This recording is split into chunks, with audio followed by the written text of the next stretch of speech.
Hello guys, स्वागत है आप सभी लोगों का हमारे यूट्यूब चैनल में जिसका नाम है एवन सर। और आज की इस वीडियो में हम जानने वाले हैं वंशागति का आणविक आधार से संबंधित मोस्ट इम्पोर्टेंट क्वेश्चन आंसर। देखो, बहुत से यूट्यूब चैनल केवल आप लोगों को केवल क्वेश्चंस बता देते हैं, लेकिन यहाँ पर आपको क्वेश्चन के साथ आपको आंसर भी प्रोवाइड किए जाएंगे। और ये क्वेश्चंस ऐसे ही क्वेश्चंस नहीं हैं, मोस्ट इम्पोर्टेंट हैं।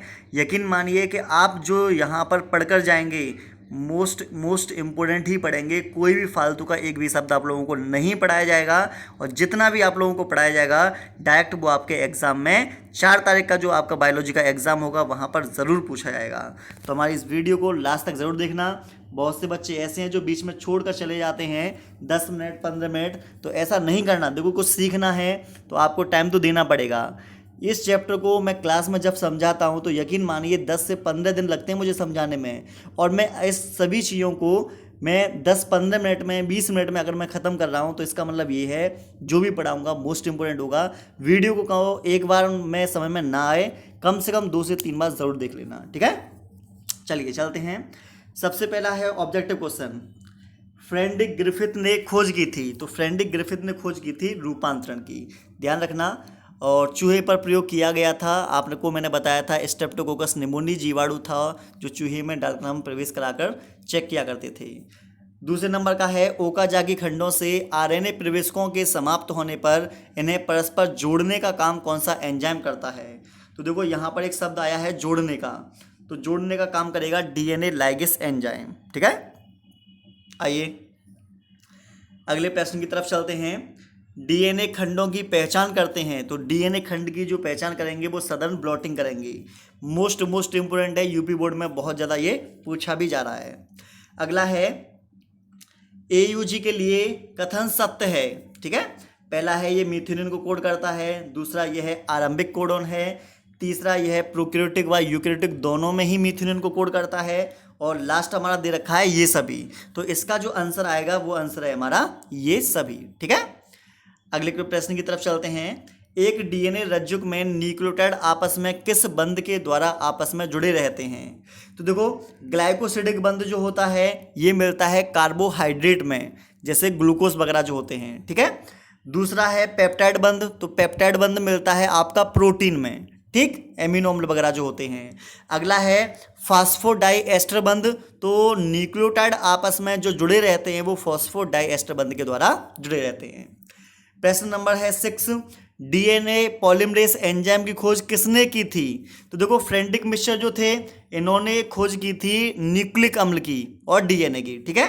वाटसन और जो क्रिक थे इन्होंने डीएनए मॉडल प्रस्तुत किया था। तो आंसर मेरा कौन सा बचा, आंसर बचेगा कार्नबर्ग, और कार्नबर्ग इसका आंसर हो जाएगा, ठीक है। तो आप ऑब्जेक्टिव प्रश्न को करने का ये तरीका अपना सकते हैं कि अगर बाई चांस आपको कोई आंसर नहीं आते तो आप एलिमिनेशन करना सीख जाइए कि इसका ये वाला नहीं आएगा, ये वाला नहीं आएगा, तो हमारा जो लास्ट का बचेगा वही उसका आंसर होगा। अगला है आनुवांशिकी की इकाई है या आनुवांशिकी की मूल इकाई है, तो देखो वो होता है हमारा जीन, ठीक। जीनी अभियांत्रिकी की नींव किस एंजाइम की खोज से पड़ी, ये पेपर में आ सकता है, तो बताएंगे प्रतिबंधन एंडो न्यूक्लियस एंजाइम, जिसको हम प्रतिबंधन अंतः न्यूक्लियस एंजाइम भी बोल देते हैं। तो इस तरीके से हमने इस चैप्टर से संबंधित मोस्ट इम्पोर्टेंट्स ऑब्जेक्टिव क्वेश्चंस देखे। अब हम चलने वाले हैं वेरी शॉर्ट क्वेश्चंस की तरफ, ठीक। आइए, ऐसे 3 विषाणुओं के नाम लिखिए जिनमें आरएनए आनुवांशिक पदार्थ होते हैं। तो देखो, एचआईवी है, टीएमवी है, इन्फ्लुएंजा वायरस है, ये ऐसे वायरस होते हैं जिनके अंदर आनुवांशिक पदार्थ आरएनए होता है। वैसे आपको पता होगा सभी जंतुओं में ज़्यादातर जो आनुवांशिक पदार्थ होता है वो डीएनए होता है, लेकिन कुछ ऐसे वायरस भी होते हैं जिनमें आरएनए होता है, ठीक है। अगला प्रश्न है, ये प्रश्न बहुत ही अच्छा है, इसको मैं समझाऊंगा आपको। यदि एक द्विरज्जु की डीएनए में 20% साइटोसिन है तो डीएनए में मिलने वाले एडेनिन के परसेंटेज की व्याख्या कीजिए। देखो, अब मैं आपको समझा रहा हूँ कि एक था चारगाफ का नियम, वो कहता था कि एडेनिन की प्रतिशतता थाइमिन की प्रतिशतता के बराबर होगी, ठीक है, और साइटोसिन की प्रतिशतता ग्वानिन की प्रतिशतता के बराबर होगी। ये है चारगाफ का नियम। इसी मतलब कि प्रतिशतता के आधार पर हम क्या काम करेंगे, इस प्रश्न को सॉल्व करेंगे, ठीक। जैसे मुझे दे रखा है C बराबर मुझे दे रखा है 20%, ठीक, तो इसका मतलब जी बराबर भी कितना हो जाएगा 20%, चारगाफ के नियम के अनुसार। अब मेरे पास सी और जी टोटल कितने हैं 40%, और परसेंट में 100 में से निकालता हूँ, 100 में से 40 में घटा दूंगा, 20 ये 40% घटा दूंगा, कितना आएगा 60 आएगा। अब 60 को क्या काम करना है मुझे, एडेनिन और थायमिन दोनों में बराबर भागों में बांटना है, तो मैं क्या काम करूँगा 2 से भाग दे दूंगा, तो आंसर मेरा क्या आ जाएगा 30%। क्या आएगा 30%। 30% एडेनिन होगा और 30% ही थायमिन होगा। देखो इसको करने की एक ट्रिक और मैं समझा दे रहा हूं आपको, कि जो आपको वैल्यू दिखाई दे, जो वैल्यू दिखाई दे, ठीक है, ऐसे प्रश्न में, तो उसका कर दिया करो दुगना। क्या कर दिया करो दुगना। 20 का दुगना कितना होता है 40, उसको 100 में से घटा देना। क्या करेंगे, क्योंकि परसेंटेज जो होती है वो 100 में से निकालते हैं, 100 में से घटा देंगे तो कितना आएगा 60, और उसका 2 से भाग दे देंगे, आंसर आ जाएगा 30। कहने का मेरा मतलब यह है, जो मैं बोलूंगा शब्द को ध्यान से सुनना, कि जो वैल्यू आपको दे रखी है उसका दुगना करो और 100 में से उसे घटा दो, ठीक है, जो घटकर आएगा उसमें 2 का दे दो भाग, आपका आंसर निकलकर तैयार हो जाएगा। ठीक है, आइए आगे हम बढ़ते हैं। यदि डीएनए के एक रज्जुक के अनुक्रम निम्न लिखे गए हैं, मतलब ये दिखाई दे रहे होंगे आपको 5' से ATGC ATGC ATGC ATGC ATGC ATGC ATGC ATGC और 3' पर जाकर खत्म, तो पूरक रज्जुक के अनुक्रम को 5' से 3' की दिशा में लिखिए। ठीक, आपको बता दें कि जो आपको दिखाई दे रहा है ये ऐसे दिखाई दे रहा है इधर से, तो अब 5' से 3' की दिशा में लिखना है, तो मैं क्या करूँगा इधर से करूँगा। ठीक, यहाँ जैसा कि आपको पता होगा कि डीएनए रज्जुक जो होते हैं एक दूसरे के विपरीत समांतर होते हैं, एक दूसरे के विपरीत। तो देखो यहाँ पर 5' है तो यहाँ पर 3' आएगा। मैंने अभी बताया था कि ए के सामने हमेशा टी आएगा और सी के सामने हमेशा जी आएगा। बस रखते चलो, यहाँ ए है तो यहाँ टी है तो ए, जी है तो सी है तो जी। इस तरीके से आप बनाते चलेंगे, जहाँ जहाँ ए दिखाई दे ए के सामने टी लिखो, टी के सामने ए, सी के सामने जी लिखो और जी के सामने सी। इस तरीके से आप करते चले जाएंगे तो आपका बहुत प्यार से ये वाला प्रश्न हो जाएगा। इसी प्रश्न को अगर मैं पूछूं mRNA में, मैं यहां पर बोल दूं कि mRNA अनुक्रम को लिखिए, तो मैं क्या काम करूंगा, जो 5' है ना बिल्कुल 5' से लेकर 3' की दिशा में बिल्कुल सेम टू सेम ऐसे लिख दूंगा।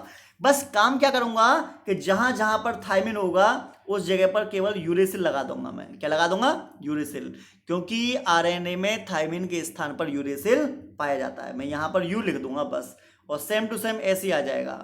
ठीक है ना, क्लियर हुआ। यहां पर मेरी इस तरीके की संरचना नहीं बनेगी कि ये 5' और 3' नहीं, क्योंकि आरएनए जो होता है वो तो एक रज्जुक होता है। ठीक है, ये डीएनए था इसलिए दूसरा बनाना पड़ा। ये देखिए एक मेरा प्रश्न है, पुनरावर्ती डीएनए एवं अनुषंगी डीएनए में अंतर लिखो। मोस्ट इंपोर्टेंट क्वेश्चन आंसर है, यूपी बोर्ड में बहुत बार पूछा जा चुका है, 2022 में भी आने के पूरे चांसेस हैं इसके। अगर ये आपसे हो जाए तो ठीक, अगर नहीं हो तो मुझे कमेंट सेक्शन में बता सकते हैं, मैं इसकी वीडियो बनाकर डाल दूंगा, या आप मॉडल में से भी याद कर सकते हैं। देखो जेड डीएनए क्या है, इसके प्रत्येक कुंडल में कितने न्यूक्लियोटाइड होते हैं, तो उच्च लवणता की स्थिति में, कौन सी उच्च लवणता की स्थिति में जेड डीएनए, सॉरी कहां गया, उच्च लवणता की स्थिति में बी डीएनए परिवर्तित होकर जेड डीएनए बनाता है। इसमें कुंडलन वामावर्त होता है, कुंडलन का व्यास 18 एंगस्ट्रॉम होता है और प्रत्येक कुंडलन में 12 जोड़ी न्यूक्लियोटाइड मौजूद होते हैं। इंपोर्टेंट था काफ़ी। अगला है, उस एंजाइम का नाम लिखिए जो डीएनए अणु को खंडों में तोड़ देता है। तो जो ये वाला जो है, मैं बायोटेक्नोलॉजी में आपको वैसे पढ़ा चुका हूँ, प्रतिबंधन एंडोन्यूक्लियस एंजाइम होता है। ठीक है, अगला है, डीएनए एरो बनाया डैश फिर एरो बनाया प्रोटीन अणु जैविकी का केंद्रीय सिद्धांत है। तो आपको बता दें डीएनए जो होता है ये ट्रांसक्रिप्शन की क्रिया द्वारा एमआरएनए बनाता है, एमआरएनए ट्रांसलेशन की क्रिया द्वारा प्रोटीन का निर्माण करता है। इसको हम सेंट्रल डोग्मा भी बोलते हैं, इसी को अणु जैविकी का केंद्र की सिद्धांत बोलते हैं, या फिर इसको सेंट्रल डोग्मा इंग्लिश में बोला जाता है। अगला है, प्रोकैरियोटिक डीएनए तथा यूकैरियोटिक डीएनए में अंतर लिखिए। मोस्ट इंपोर्टेंट है, पढ़ के जरूर जाना, 1 या 2 नंबर में पूछा जाता है ये। प्रोकैरियोटिक डीएनए के साथ हिस्टोन प्रोटीन जुड़े नहीं होते, जबकि यूकैरियोटिक डीएनए के साथ हिस्टोन प्रोटीन जुड़े हुए पाए जाते हैं। प्रोकैरियोटिक डीएनए वृत्ताकार होता है, जबकि यूकैरियोटिक डीएनए जो होता है ये रेखीय होता है। रेखीय तुम जानते ही हो। अब मैं आप लोगों को समझाने वाला हूं लघु उत्तरीय प्रश्न, ठीक है। यहां देखिए क्या काम करना है। डीएनए आरएनए में अंतर पूछा है हमसे। तो डीएनए जो होता है, डीएनए में दोहरा रज्जुक होता है, आरएनए में एकल रज्जुक होता है। शब्द पर ध्यान देते रहना और कॉपी में लिख लेना मैं जो बोल रहा हूं। डीएनए में दोहरे रज्जुक होते हैं, आरएनए में एकल रज्जुक होता है। डीएनए जो होता है कोशिका के केंद्रक में मिलता है। कहां पर मिलेगा? केंद्रक में। जबकि जो आरएनए होता है ये कोशिका के कोशिका द्रव्य में मिलता है। कहां पर मिलेगा? कोशिका द्रव्य में। ठीक। अगला देखिए, डीएनए में डीऑक्सी राइबोस शर्करा होती है, जबकि आरएनए में राइबोस शर्करा होती है। जो शब्द बोल रहा हूं उनको ध्यान से सुनते रहना और लिख लो किसी कॉपी पर, भूल जाओगे नहीं। जो डीएनए होता है, डीएनए में यूरेसिल का अभाव होता है, मतलब यूरेसिल नहीं पाया जाता। जबकि आरएनए में थायमिन का अभाव होता है, मतलब थायमिन इसमें नहीं पाया जाता। डीएनए में और क्या बोलोगे? ये चारगाफ के नियम का पालन करता है, जबकि आरएनए चारगाफ के नियम का पालन नहीं करता। ये स्वयं द्विगुणन कर सकता है, जबकि ये स्वयं द्विगुणन नहीं कर सकता। ये आनुवांशिक सूचना का अणु है, ये आनुवांशिक सूचना को एक पीढ़ी से दूसरी पीढ़ी में पहुंचाता है, जबकि जो आरएनए होता है ये प्रोटीन संश्लेषण में सहायता करता है। तो इस तरीके से हमने देखे डीएनए और आरएनए में अंतर। आइए आगे बढ़ते हैं। अगला है, मानव जीनोम परियोजना को महापरियोजना क्यों कहा जाता है? मोस्ट इंपोर्टेंट है, पेपर में 3 नंबर में पूछा जाता है। अगर आपको यकीन ना हो तो आप 2020 का पेपर उठा के देख लो, उसमें भी ये पूछा गया है। देखिए, इसके अंतर्गत मनुष्य के जीनोम में उपस्थित समस्त जीनों की पहचान की जाती है। मतलब मानव के अंदर जितने भी जीनोम हैं, जितने भी जीन हैं, उनको पहचान करेंगे ह्यूमन जीनोम प्रोजेक्ट के अंतर्गत। मानव जीनोम में 3×10⁹ क्षार युग्म है। प्रति क्षार पहचानने के लिए $3 का खर्च आता है। इस प्रकार संपूर्ण योजना पर लगभग $9 मिलियन का खर्च आएगा। मोस्ट इंपोर्टेंट है, देख रहे हो आप कितना खर्चा आ रहा है। अगला है, ज्ञात अनुक्रमों का संग्रह करने के लिए 1000 पृष्ठों की लगभग 3300 पुस्तकों की आवश्यकता होगी, यदि प्रत्येक पृष्ठ पर 10,000 शब्द लिखे जाएं। और इस योजना को कितना समय लगेगा पता है? 13 वर्ष। और हजारों वैज्ञानिक एक साथ काम करें तब भी इस प्रक्रिया को पूरा होने में लगभग 10 साल का समय तो फिर भी लगेगा। इतने स्तर के आंकड़ों के संग्रह, समापन व विश्लेषण के लिए उच्च कोटि के सांख्यिकीय साधनों की आवश्यकता होगी। अतः अपने इस बृहद स्तर के कारण इसे महापरियोजना कहलाती है। इसको हम क्या बोलते हैं? महापरियोजना बोलते हैं। मोस्ट इंपोर्टेंट थी। आइए और आगे बढ़ते हैं। न्यूक्लियोसाइड और न्यूक्लियोटाइड में अंतर लिखो। तो यह नाइट्रोजन क्षारक तथा पेंटोस शर्करा एन ग्लाइकोसिडिक बंध के अणुओं के संयोजन से बनता है। पेपर में 2 नंबर का पूछा जाएगा ये। यह न्यूक्लियोसाइड से 5 फॉस्फोएस्टर बंध द्वारा फॉस्फेट अणु के संयोजन से बनता है। ये क्षारीय स्वभाव के होते हैं, जबकि न्यूक्लियोटाइड ये अम्लीय स्वभाव के होते हैं। ये न्यूक्लियोटाइड के घटक होते हैं। ये न्यूक्लिक अम्ल, ऊर्जा वाहक और सह एंजाइम के घटक होते हैं। आइए अब चलते हैं दीर्घ उत्तरीय प्रश्न की तरफ। काफ़ी इंपोर्टेंट है, देख लेते हैं इसे। डीएनए की संरचना का वाटसन एवं क्रिक मॉडल को प्रस्तुत चित्र बनाइए और समझाइए तथा इसके कार्य का वर्णन भी करो। अच्छा पॉइंट है, अच्छा है ये। तो डीएनए आनुवांशिक सूचना का वाहक है। यह लक्षणों को एक पीढ़ी से दूसरी पीढ़ी में पहुंचाता है। डीऑक्सीराइबो न्यूक्लिक अम्ल की खोज फ्रेडरिक मिक्सचर के द्वारा की गई थी। ये वाली बात भी आप लोग ध्यान रखना। यहां पर दे रखा है डीएनए का रासायनिक संगठन है न्यूक्लियोटाइड, उसके बाद में न्यूक्लियोसाइड, फिर फॉस्फेट समूह। आइए, जो न्यूक्लियोसाइड होता है ये 2 चीजों से मिलकर बना होता है। पहला है शर्करा शुगर, दूसरा है नाइट्रोजनी बेस। ठीक है, ये शुगर जो होती हैं 2 टाइप्स की होंगी। एक तो होगी डीऑक्सीराइबो शर्करा, डीऑक्सीराइबो शर्करा होगी। जो डीएनए के अंदर मिलेगी। ठीक है, आप पूरा पूरा नाम लिखना, मैं शॉर्ट में लिख रहा हूँ लेकिन आप अपनी कॉपी में पूरा लिखना है ऐसे। यहाँ एस का मतलब शुगर से है, और शुगर कौन सी, पेंटोस शर्करा है। ठीक है, क्योंकि इनमें कार्बन परमाणु की संख्या 5 होती है। और यहाँ पर लिखेंगे राइबोस शर्करा। जो डीऑक्सी राइबोस शर्करा है वो मिलेगी डीएनए में, और जो राइबोस शर्करा होगी वो मिलेगी आरएनए में। ठीक, अगला है नाइट्रोजनी बेस। नाइट्रोजनी बेस दो प्रकार के होते हैं, एक तो होते हैं प्यूरिन और दूसरी होती है पिरिमिडिन। मैं शब्द बोल रहा हूँ लेकिन कॉपी में आप पूरा पूरा लिखो। ठीक, मेरा मतलब फ़ोन छोटा है, मैं फ़ोन में वीडियो बना रहा हूँ, इसलिए मतलब बहुत बड़ी डिस्प्ले नहीं आ रही, इसलिए मैं लिख नहीं पा रहा हूँ इसमें पूरा नाम। तो जो प्यूरिन्स होती हैं ये 2 टाइप्स की होती हैं, एक होती है ए और एक होती है जी।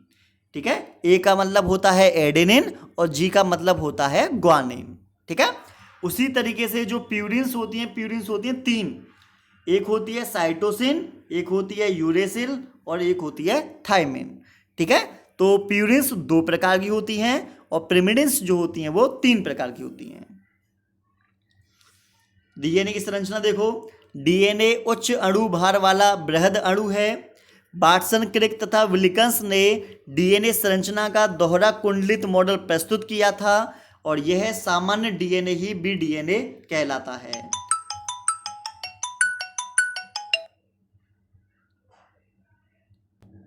तो देखिए, अब हम आपके सामने एक डीएनए का डायग्राम बनाने वाले हैं। ठीक है, तो ध्यान से देखते रहना। देखो, आपको क्या काम करना है, डीएनए का डायग्राम अच्छे से बनाना है। तो इस तरीके से आपको क्या काम करना है, स्ट्रक्चर खींचनी है आपको। अरे यार, चलो 1 मिनट, मैं कोशिश करता हूँ। देखो, इस तरीके से आपको स्ट्रक्चर खींचनी है। ठीक है, और इसके अंदर क्या क्या लिखना है, एस और पी। एस का मतलब शुगर से होगा, पी का मतलब फॉस्फेट शर्करा। ठीक है, ए डबल बॉन्ड टी लिख देना है और सी ट्रिपल बॉन्ड जी लिख देना है। ठीक है ना, क्योंकि देखो हमारा जो पेन है वो ठीक से काम नहीं कर रहा है शायद। ए डबल बॉन्ड टी और सी ट्रिपल बॉन्ड जी। ठीक, इस तरीके से इसका जो डायग्राम है, डायग्राम आप कॉपी में देख लेना अच्छे तरीके से। मतलब कि फ़ोन पे इतना अच्छे तरीके से बन नहीं पा रहा है मैं, लेकिन समझा दे रहा हूँ। इसके एक कुंडी की लंबाई जो होती है वो 34 एंगस्ट्रॉम होती है। ठीक, डीएनए का व्यास जो होता है वो 20 एंगस्ट्रॉम होता है। 2 नाइट्रोजन क्षारकों के बीच की दूरी जो होती है वो 3.4 एंगस्ट्रॉम होती है। ठीक, इसके अंदर एस का मतलब शर्करा होती है, डीऑक्सीराइबोस शर्करा, पी का मतलब फॉस्फेट समूह होता है। तो इस तरीके से डीएनए का डायग्राम आप लोग बनाएंगे। आप अपने कॉपी में मतलब पेपर में अच्छे से बनाना, क्योंकि यूपी बोर्ड में कभी कभी डायग्राम ही पूछ लिया जाता है। अब पेपर में आएगा कि डीएनए की विशेषताएं बताइए। ठीक है, तो डीएनए की विशेषता मैं आपको पॉइंट वाइज बताता चल रहा हूँ कि देखो, डीएनए जो होता है, डीएनए में 2 कुंडलियाँ होती हैं। तो आप बोल सकते हैं डीएनए दोहरा कुंडलित मॉडल होता है। पहला पॉइंट हो गया। दूसरा पॉइंट कि डीएनए में जो ये कुंडलियाँ होती हैं, आपको बता दें ये शर्करा और फॉस्फेट से मिलकर बनी हुई होती हैं, जिसके अंदर की ओर क्या लगे रहते हैं, नाइट्रोजनी क्षारक लगे रहते हैं। ठीक, अगला पॉइंट है कि जो नाइट्रोजन क्षारक हैं उनमें एडेनिन और थाइमिन के मध्य 2 हाइड्रोजन बंध होते हैं, जबकि साइटोसिन और ग्वानिन के मध्य 3 हाइड्रोजन बंध होते हैं। ठीक है, 3 पॉइंट हो गए। चौथा पॉइंट, डीएनए का व्यास 20 एंगस्ट्रॉम होता है। ठीक, अगला 5वां पॉइंट है, एक कुंडली की लंबाई 34 एंगस्ट्रॉम होती है, जबकि 2 नाइट्रोजनी क्षारकों के बीच की दूरी 34 एंगस्ट्रॉम होती है। अगला है कि डीएनए चारगाफ के नियम का पालन करता है। तो इस तरीके से आप क्या काम कर सकते हैं, डीएनए की विशेषताएं लिख सकते हैं। मतलब जो डीएनए में आपको दिखाई दे रहा है उन चीज़ों को आप लिख सकते हैं। ठीक है, यहाँ पर हो जाएंगे डीएनए की विशेषताएं। लास्ट है हमारा कि डीएनए का महत्व या डीएनए का कार्य, है ना। जीन्स डीएनए के बने होते हैं। डीएनए आनुवांशिक लक्षण को एक पीढ़ी से दूसरी पीढ़ी में पहुंचाने का काम करते हैं। अगला पॉइंट है, यह कोशिका की समस्त जैविक क्रियाओं का नियमन करते हैं। तीसरा, यह आरएनए का संश्लेषण करता है। आरएनए प्रोटीन के लिए आवश्यक होते हैं। प्रोटीन तुम जानते ही होंगे। डीएनए पर्याप्त रूप से स्थायी होते हैं और इसमें उत्परिवर्तन की संभावना न्यूनतम पाई जाती है। तो इस तरीके से हमने देखा कि जो हमारा डीएनए से संबंधित जानकारी है वो हमने आप लोगों को दी है। आपको क्या काम करना है, इसमें एक दो काम और बता रहा हूँ जो आपके एग्जाम के पॉइंट ऑफ व्यू से मोस्ट इम्पोर्टेंट रहेंगे, ठीक है। वो काम क्या है उसे सुन लीजिए। एक तो आपको इसमें याद करना है जेनेटिक कोड, जेनेटिक